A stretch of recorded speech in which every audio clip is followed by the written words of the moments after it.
പീതാംബരം കരവിരാജിതശംഖചക്രകൗമോദഗീ സരസിജം കരുണാസമുദ്രം രാധാസഹായമതിസുന്ദരമന്ദഹാസം വാതാലയേശമനിശം ഹൃദി ഭാവയാമി. സർവത്ര ഗോവിന്ദനാമസങ്കീർത്തനം. ഗോവിന്ദ ഗോവിന്ദ. ശ്രീ ഗുരുവായൂരപ്പൻ്റെ തിരുമുൻപിൽ 15ാമത്തെ ദിവസമാണ് മേൽപ്പത്തൂര് തൻ്റെ ഉപാസന സമർപ്പിക്കുന്നത്. കപിലോപദേശം ആണ് ഈ ദശകത്തിലെ വിഷയം.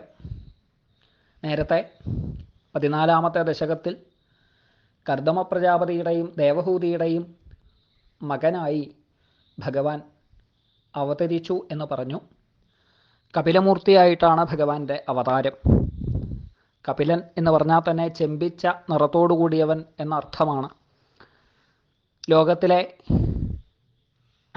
അന്ധത മുഴുവനായി ഇല്ലാതാക്കി ജ്ഞാനപ്രകാശം കൊടുക്കാനാണ് ഭഗവാന്റെ അവതാരത്തിൻ്റെ ഉദ്ദേശം. ഇവിടെ 15ാമത്തെ ദശകത്തിൽ കപിലോപദേശം ആണ്. അമ്മയായ ദേവഹൂതിക്ക് ഭഗവാൻ അതിവിശിഷ്ടമായ തത്വങ്ങളെ പകർന്നു കൊടുക്കുന്നു. ശ്രദ്ധിക്കേണ്ടത്, അമ്മയാണ് എന്ന് വിചാരിച്ച് ഭഗവാൻ നേരിട്ട് ഉപദേശം കൊടുക്കാൻ പോയില്ല. അച്ഛൻ, അതായത് കർദമ പ്രജാപതി, ഭഗവാന്റെ അനുവാദവും വാങ്ങി വനത്തിലേക്ക് പോയി അമൃതത്വത്തിനായിട്ട് ഭഗവാനെ ഭജിച്ച് സദ്ഗതി പ്രാപിച്ചു എന്ന് പറഞ്ഞു. ആശ്രമത്തിൽ അമ്മയായ ദേവഹൂതി ഒറ്റപ്പെട്ടിരിക്കുകയാണ്.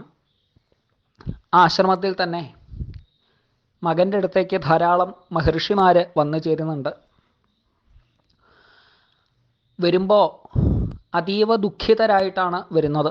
പക്ഷെ തിരിച്ചു പോകുമ്പോൾ അവർക്ക് ദുഃഖമേ ഇല്ല, പരമാനന്ദം. ബ്രഹ്മദേവൻ തന്നെ ഭഗവാൻ അവതരിക്കുന്ന സമയത്ത് ദേവഹൂതിയുടെ മകനായിട്ട് പിറക്കുന്നത് കൈടഭാർദ്ദന, മധുകൈടഭന്മാരുടെ വൈരിയായ സാക്ഷാൽ ഭഗവാനാണ്. ലോകത്തിൽ കപിലൻ എന്ന പേരിൽ ഇവൻ കീർത്തിമാനായിട്ട് ഭവിക്കും, സിദ്ധന്മാരുടെ ഈശനായിട്ടിരിക്കും എന്നൊക്കെ പറഞ്ഞിട്ടുണ്ട് ബ്രഹ്മദേവൻ തന്നെ. ആ ബ്രഹ്മദേവൻ്റെ വാക്കിനെ ഓർമ്മിച്ചു ദേവഹൂതി. മകൻ എന്നതിലുപരിയായി തൻ്റെ ആശ്രമസങ്കേതത്തിൽ നിൽക്കുന്നത് സാക്ഷാൽ ഈശ്വരനാണ് എന്ന ഭാവത്തിൽ ശരണാഗതി ചെയ്യുകയാണ് ദേവഹൂതി. അതിനുശേഷമാണ് ഭഗവാൻ ഉപദേശങ്ങൾ കൊടുക്കുന്നത്. പൂർണ്ണമായി ആര് ശരണാഗതി ചെയ്തുവോ അവർക്ക് മാത്രമേ ഉപദേശം കൊടുക്കാൻ പാടുള്ളൂ എന്ന് ഭാരതീയ മനീഷികൾക്ക് നിർബന്ധമുണ്ട്. കാരണം ഒരു ഉപദേശവും വ്യർത്ഥമായി പോവരുത്. ഉപദേശമെല്ലാം തന്നെ സാർത്ഥകമാകണം. അതിന് താല്പര്യവും അതീവ ശ്രദ്ധയും ഒക്കെ ഉണ്ടാവണം. അങ്ങനെയുള്ള ശിഷ്യന് മാത്രമേ ഉപദേശങ്ങൾ കൊടുക്കാൻ പാടുള്ളൂ. അവിടെ ലൗകിക ബന്ധങ്ങൾ നോക്കരുത്. ഈ ഒരു തത്വമാണ് ഇവിടെ നമുക്ക് മനസ്സിലാക്കാനുള്ളത്. ശ്രീമദ് ഭാഗവതത്തിൽ തൃതീയ സ്കന്ധത്തിൽ 25ാം അധ്യായം മുതൽക്ക് 33ാം അധ്യായം വരെ വളരെ ബൃഹത്തായ ഉപദേശമായിട്ട് കിടക്കുന്നതാണ് കപിലോപദേശം. അത് വളരെ ചുരുക്കിയിട്ട് ഇവിടെ പ്രതിപാദിക്കുകയാണ്. മതിരിഹ ഗുണസക്ത ബന്ധകൃത്തേഷ്വസക്ത ത്വമൃതകൃതുപരുന്ധേ ഭക്തിയോഗസ്തു സക്രിം മഹദനുഗമലഭ്യ ഭക്തിരേവാത്ര സാധ്യ കപിലതനുരിതിത്വം ദേവഹൂത്യൈ ന്യഗാദീയ. ദേവഹൂത്യൈ ന്യഗാദീഹി. ദേവഹൂതിയോട് ഭഗവാൻ ഉപദേശം ചെയ്തു. എന്താണ് ഉപദേശം ചെയ്തത്? യഹ ഗുണസക്താമതിഹി ബന്ധകൃത്ത്. ഈ ലോകത്തിൽ സുഖവിഷയങ്ങളിൽ ആസക്തി ഉണ്ടായാൽ ബുദ്ധി സംസാരബന്ധത്തിന് കാരണമായി തീരും. സുഖവിഷയങ്ങളിൽ അമിതമായിട്ട് ആസക്തി ഉണ്ടാവരുത്. ഭഗവാൻ ഭാഗവതത്തിൽ തുടക്കം തന്നെ പറയുന്ന ഉപദേശം ഇതാണ്. എന്താ അവിടെ പറയുന്നത്? യോഗ ആധ്യാത്മിക പുംസാം മതോ നിശ്രേയസായമേ അത്യന്തോപരതിർയത്ര ദുഃഖസ്യ ച സുഖസ്യ ച. ആധ്യാത്മികമായ യോഗമാണ് ആത്യന്തികമായ നിശ്രേയസ്സിന് കാരണം.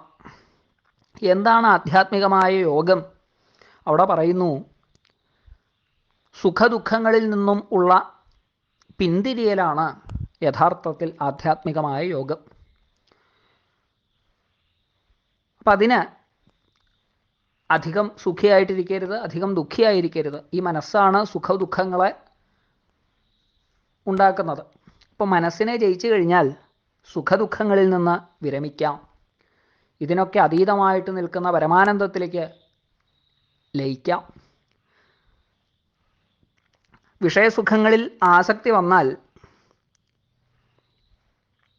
അത് ബന്ധനത്തിന് കാരണമാവും. ആസക്തി ഇല്ല എങ്കിൽ അത് മോക്ഷത്തിന് കാരണമാണ്. അമൃതകൃത് തേഷു അസക്ത തു അമൃതകൃത്. വിഷയസുഖങ്ങളിൽ അസക്തന്മാർക്ക് അവർക്ക് മോക്ഷമാണ് ലഭിക്കുക. ഭക്തിയോഗ തു സക്തിം ഉപരുന്ധേ.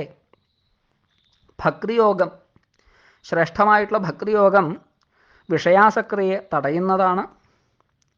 മഹാന്മാരുടെ സംസർഗം കൊണ്ട് ഭക്തിയെ സമ്പാദിക്കണം.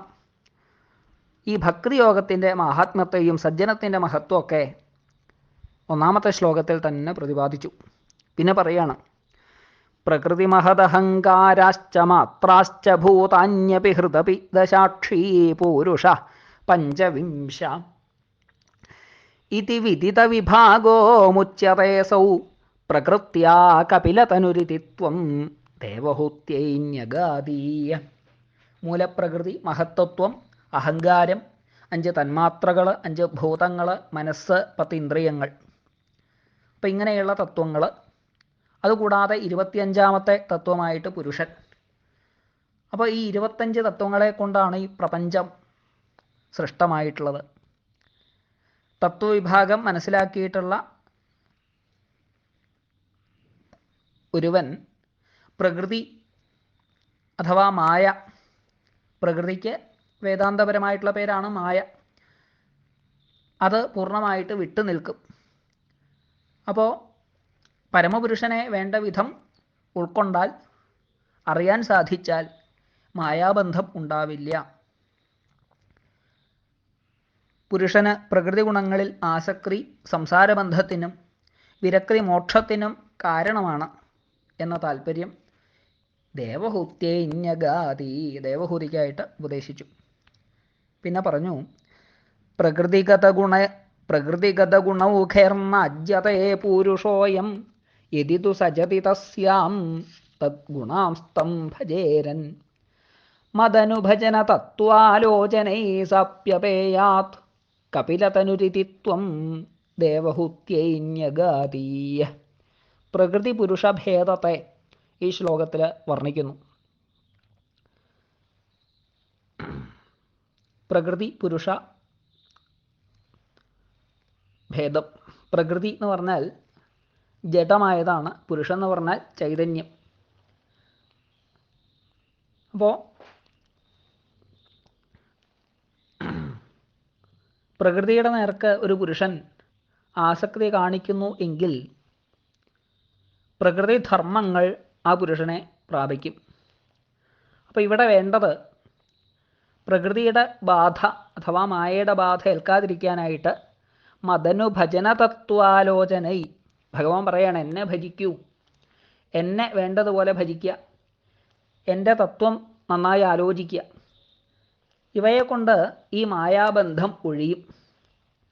ഈ ദിവ്യമായ തത്വം ദേവഹൂത്യൈന്യഗാദി, ദേവഹൂതിക്കായും കൊണ്ട് ഭഗവാൻ ഉപദേശിച്ചു.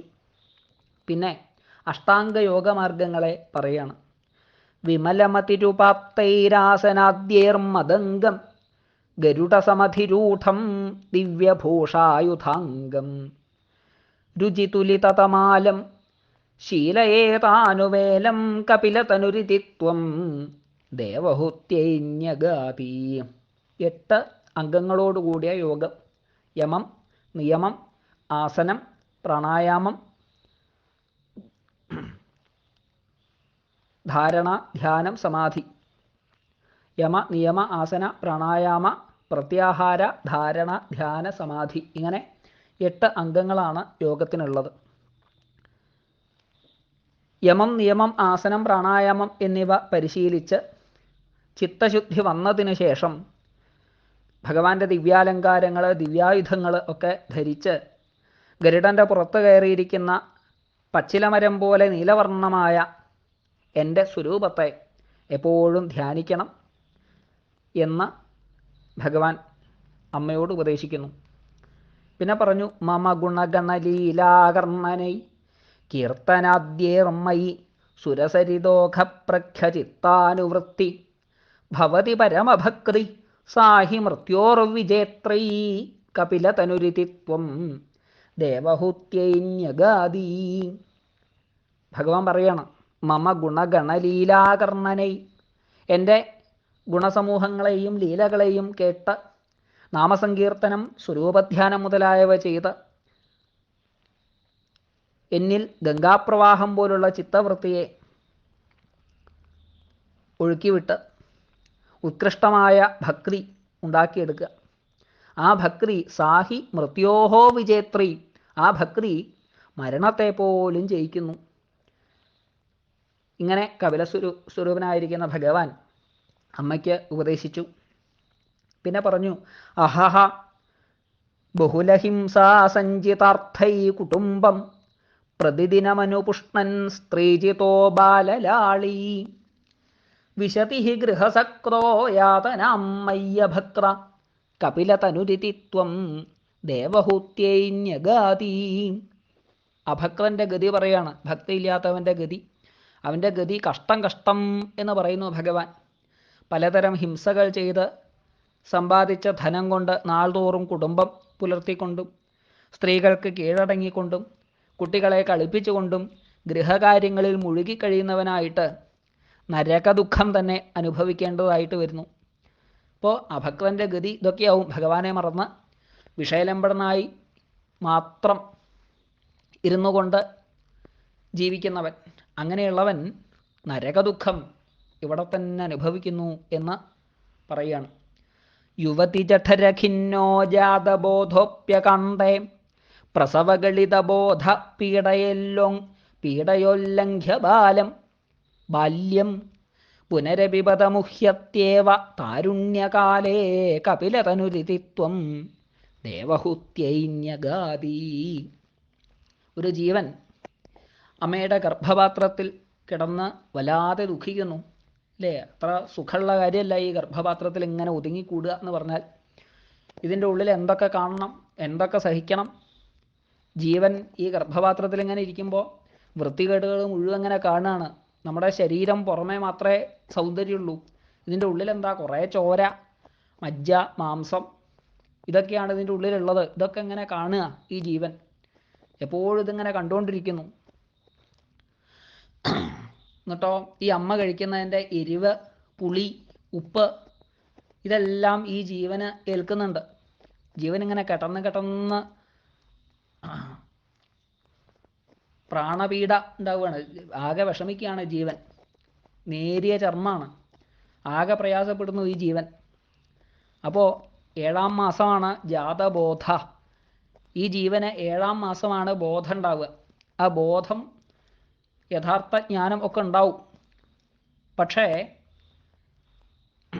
പ്രസവഗളിതബോധ പീഡയാ ബാല്യം ഉല്ലംഘ്യ. 7ാം മാസത്തിൽ ബോധം ഉണ്ടാവും, യഥാർത്ഥ ബോധം ഉണ്ടാവും. താൻ ഈ അമ്മയുടെ ഗർഭപാത്രത്തിൽ കിടക്കുന്നത് താൻ അനുഷ്ഠിച്ച കർമ്മത്തിൻ്റെ ഫലമായിട്ട് തന്നെയാണ്. അതുകൊണ്ട് നല്ല കർമ്മമൊക്കെ ചെയ്യാമെന്ന് പ്രതിജ്ഞ ഈ ഗർഭപാത്രത്തിലിരിക്കുമ്പോൾ ജീവൻ ചെയ്യുമെങ്കിലും പുറത്തേക്ക് ഇങ്ങോട്ട് വന്നാലോ എല്ലാം മറന്നു പോകുന്നതാണ്. പിന്നെയും വിഷയലംബടനായി യൗവനകാലത്ത് മായാമോഹമുണ്ടായി ആകെ പ്രയാസപ്പെടും, ലക്ഷ്യബോധമൊന്നും ഇല്ലാതെയാവും. വീണ്ടും വീണ്ടും ഈ ഗർഭപാത്രത്തിൽ ഉള്ളതായ യാതന അനുഭവിക്കേണ്ടി വരും. ജനിച്ചും മരിച്ചും ജനിച്ചൊക്കെ സംസാര ചക്രത്തിൽ എങ്ങനെ പെട്ട് ഉഴലും എന്ന് പറയാണ് ഭഗവാൻ. പിന്നെ പറഞ്ഞു, പിതൃസുരഗണയാചീ ധർമ്മികോ യോ ഗൃഹസ്ഥ സച നിപതതി കാലേ ദക്ഷിണാധ്വോപഗാമി മയി നിഹിതമകാമം കർമ്മ കർമ്മരൂതപദാർത്ഥം കപിലതനുരിതിത്വം ദേവഹൂത്യൈന്യഗാതി. പുണ്യകർമ്മങ്ങൾ ചെയ്യുന്ന ഏതൊരു ഗൃഹസ്ഥൻ പിതൃക്കൾക്കും ദേവന്മാർക്കും യജ്ഞം ചെയ്യുന്നുവോ ആ ധാർമ്മികനും തെക്കൻ വഴിക്ക് പോയിട്ട് പുണ്യക്ഷയം വരുന്ന കാലത്ത് അധപ്പതിക്കുന്നു. എന്നിൽ സമർപ്പിച്ചുകൊണ്ട് ഫലേച്ഛ കൂടാതെ ചെയ്യുന്ന കർമ്മമാകട്ടെ വടക്കൻ വഴിക്കുള്ളതാണ്. ഇപ്രകാരം കപിലസ്വരൂപനായിട്ടുള്ള ഭഗവാൻ ഉപദേശിച്ചു. പിന്നെ പറഞ്ഞു, ഇതി സുവിദിതവേദ്യാം ദേവഹേ ദേവഹൂതിം കൃതനുതിമനുഗൃഹ്യം ത്വം ഗതോ യോഗി സംഘൈ വിമലമതിരഥാസൗ ഭക്തിയോഗേന മുക്താ ത്വമപി ജനഹിതാർത്ഥം വർത്തസേ പ്രാഗുദീച്യാം. ഇങ്ങനെ അറിയേണ്ടത് വേണ്ടതുപോലെ ഭഗവാൻ പറഞ്ഞു കൊടുത്തു. ദേവഹൂതിയെ ഭഗവാൻ അനുഗ്രഹിച്ചു. ദേവഹൂതി ഭഗവാനെ നമസ്കരിച്ചു. മനഃശുദ്ധി ലഭിച്ച ദേവഹൂതി ഭക്തിയോഗം കൊണ്ട് മോക്ഷം പ്രാപിച്ചു. ഭഗവാനാകട്ടെ ജനങ്ങളുടെ നന്മയ്ക്ക് വേണ്ടിയിട്ട് വടക്ക് കിഴക്കേ ദിക്കിലേക്ക് സഞ്ചരിച്ചു. ഇപ്പോഴും അവിടെ ഇരുന്നു കൊണ്ട് ലോകത്തെ മുഴുവൻ അനുഗ്രഹിക്കുന്നു എന്ന് പറയുകയാണ്. പിന്നെ ഈ കപിലോപദേശം സമർപ്പിക്കുന്നു. പരമ കിമുബഹുക്രിയാ ത്വത്പദാംഭോജ ഭക്തിം സകലഭയവിനേത്രീം സർവകാമോപനേത്രീം വദസി ഖലു ദൃഢം ത്വം തദ്വിധൂയാമയാന്മേ ഗുരുപവനപുരേശ ത്വയ്യുപാധൽ സ്വഭക്തിം. ബഹുക്രിയാ കിമു, സർവോത്തമനായിരിക്കുന്ന ഭഗവാനെ, അവിടുത്തെ പാതാരവിന്ദങ്ങളെക്കുറിച്ചുള്ള ഭക്തി എല്ലാ ഭയങ്ങളെയും അകറ്റുന്നതാണ്, സകല അഭീഷ്ടങ്ങളെയും സാധിപ്പിക്കുന്നതാണ് ഭഗവാനെ. അതുകൊണ്ട് എൻ്റെ രോഗങ്ങളെ മുഴുവനായിട്ട് ഇല്ലാതാക്കണേ ഗുരുവായൂരപ്പ. ഗുരുപവനപുരേശ ത്വയി ഭക്തിം ഉപാധൽസ്വ. ഭഗവാനെ, അവിടുത്തെ പാതാരവിന്ദത്തിൽ ഉറച്ചതായ ഭക്തി ഉണ്ടാവണേ, സർവ ദുഃഖങ്ങളും അകലണേ എന്ന ആത്മാർത്ഥമായിട്ട് മേൽപ്പത്തൂർ ഗുരുവായൂരപ്പൻ്റെ തൃപാദങ്ങളിൽ വീണ് നമസ്കരിക്കുന്നു. തൻ്റെ ശ്ലോകങ്ങളാകുന്ന മല്യം, കപിലോപദേശമാകുന്ന മല്യം ഗുരുവായൂരപ്പൻ്റെ തിരുമാറിൽ ചാർത്തി കഴിഞ്ഞു മേൽപ്പത്തൂര്.